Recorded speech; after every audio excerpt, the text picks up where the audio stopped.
¿Alguna vez te has preguntado qué pasaría si las supersticiones pudieran cambiar el rumbo de la historia? Bienvenidos a nuestro canal.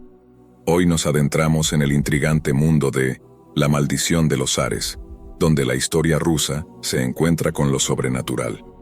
Desde profecías escalofriantes hasta creencias curiosas, exploraremos cómo estas supersticiones han tejido un tapiz lleno de misterio y drama en la vida de los zares. ¿Fue la magia negra lo que llevó a la caída de los Románov? Prepárense para un viaje lleno de giros inesperados, risas y, por supuesto, un toque de misterio. Así que ajusta tu corona y acompáñanos en esta aventura real. Vamos a descubrir juntos los secretos que acechan tras el trono. Pero antes deja un like y suscríbete para más videos como estos. Ahora sí, empecemos. El destino de los últimos zares de Rusia quedó marcado por la grandeza, la tragedia, la revolución y un final inolvidable. Únete a nosotros en este pico desenlace que revelará los secretos ocultos y los destinos entrelazados de una familia real icónica. El final de los Románov. El asesinato de los últimos zares de Rusia, el ascenso y el fracaso de Nicolás II fue un periodo crucial en la historia de Rusia y de la dinastía Románov. Nicolás II, nacido el 18 de mayo de 1868, se convirtió en zar de Rusia en 1894 tras la muerte de su padre, Alejandro III. Nicolás II ascendió al trono en un momento de profundos cambios y tensiones en Rusia. Durante su reinado, se enfrentó a una serie de desafíos y crisis que afectaron significativamente su liderazgo y la estabilidad del Imperio ruso. A nivel personal, Nicolás II era un hombre tímido y reservado, con una personalidad introvertida.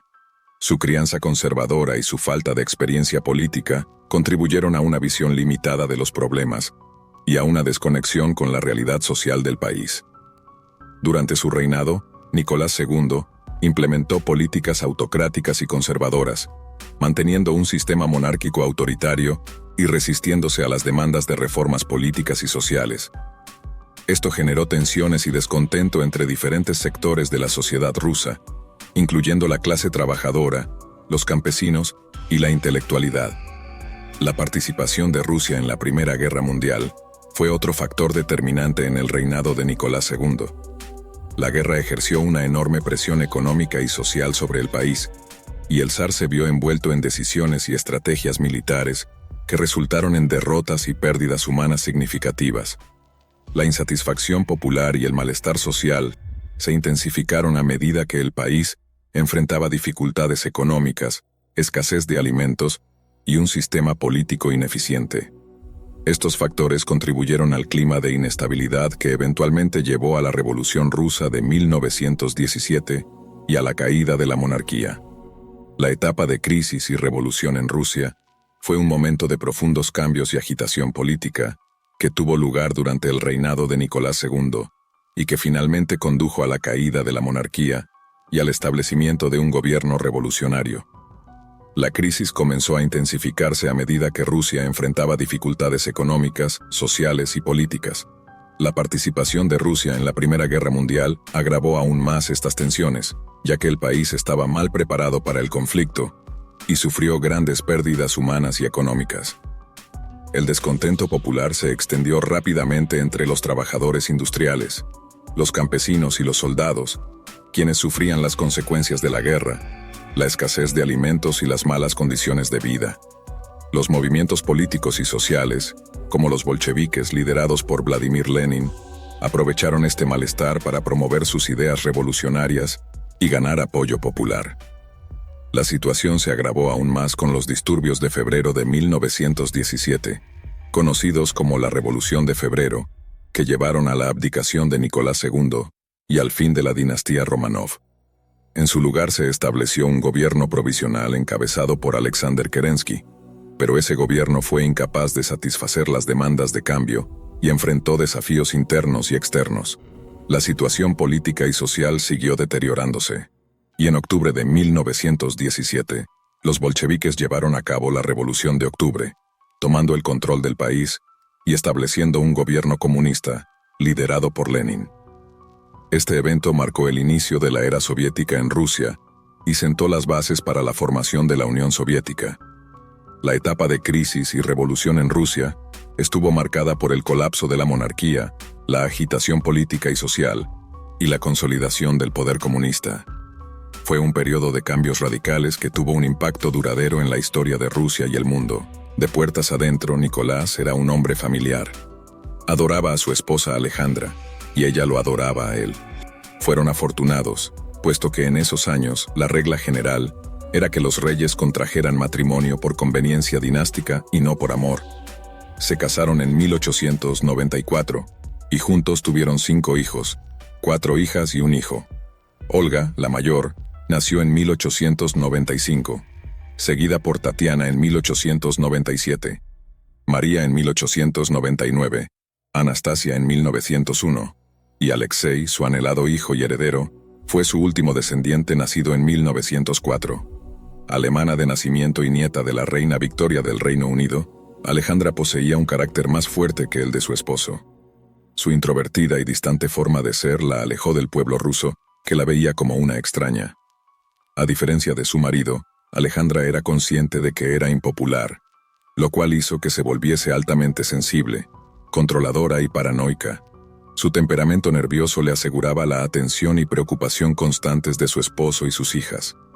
La gran duquesa mayor Olga y la más joven Anastasia se llevaban 5 años de diferencia. Alejandra dependía totalmente de ellas y les mantenía siempre cerca. La familia Romanov era muy unida y se apoyaba mutuamente en medio de las tensiones y desafíos de gobernar un vasto imperio en un periodo de cambios sociales y políticos. Toda la familia, especialmente Alejandra, mimaba al pequeño Alexei, un niño dulce y algo travieso. El heredero del trono había nacido con hemofilia, una enfermedad que le fue transmitida por vía materna. Su salud se convirtió en la mayor prioridad de sus vidas. Casi cualquier actividad comportaba el riesgo de que Alexei se golpease o cortase y sufriera catastróficos episodios de sangrado interno o externo. Alejandra dormía junto a él en el suelo durante las semanas que duraba su recuperación, en una época en que los padres de clases altas cultivaban una relación distante con sus hijos. Cuando Rasputín conoció a los Romanov en 1905, Alejandra estaba desesperada. Aquel año, la revolución había estado a punto de derrocar la monarquía. El nacimiento de Alexei en 1904 les había dado el heredero que tanto esperaban. Pero su hemofilia no solo era una tragedia personal, sino que también representaba una amenaza para el futuro de la dinastía. Esta situación de crisis política y agonía materna permitió a Rasputín introducirse en la familia. En 1908, Alexei sufrió un serio episodio de sangrado, y Rasputín consiguió aliviar el dolor. Según se dice, el místico advirtió a Nicolás y Alejandra de que la salud de su hijo estaba vinculada a la fortaleza de la dinastía. La capacidad de Rasputín para cuidar de la salud del niño le aseguró un lugar en el palacio y el poder de influir en el zar a través de Alejandra. Puede que la relación entre Rasputín y los Romanov ayudase, pero también hundió la reputación de Alejandra y aumentó la distensión del pueblo. Comenzaron a circular rumores que apuntaban a que Rasputín había seducido a Alejandra. Aunque es casi seguro que no fue así, sí es cierto que Rasputín tuvo aventuras con mujeres del entorno de los zares. Nicolás ignoró las peticiones para apartar a Rasputín de la corte, lo que alimentó la ira del pueblo. Su deseo de mantener felices a su esposa y a su hijo hizo que rechazara alejar la amenaza que representaba Rasputín. En septiembre de 1915, en plena guerra, Nicolás II viajó al frente para asumir en persona el mando de las fuerzas rusas. Atendió los 2 asuntos internos, y la influencia de Rasputín sobre él condujo al nombramiento de ministros incompetentes. Las derrotas en el frente y la conducta de Rasputín hicieron que el pueblo ruso se volviese contra el zar y su familia. El momento de la revolución había llegado para los bolcheviques, que se hicieron con el poder en noviembre de 1917. Los Romanov se convirtieron en un dolor de cabeza. Unos querían mandarlos al exilio, otros querían que fuesen juzgados por los crímenes que les atribuían, y algunos creían que debían desaparecer para siempre, puesto que si seguían vivos, constituirían un símbolo del movimiento monárquico. Al principio, la familia quedó recluida en el Palacio Alexander, a una 30 de kilómetros de San Petersburgo. Más tarde, y por razones de seguridad, fueron enviados a Tobolsk, al este de los Urales. Allí no los trataron mal e incluso pareció que Nicolás gozaba con su cambio de fortuna. Disfrutaba del aire libre y de la vida rural, y no echaba de menos el estrés de ser el zar de Rusia. La familia retuvo una generosa plantilla de sirvientes, 39 en total, y conservaron muchas de sus posesiones personales. En esta primera época de su cautiverio, todavía era posible soñar con un final feliz. Quizá podrían llegar a Inglaterra y exiliarse allí junto al rey Jorge V, primo del zar.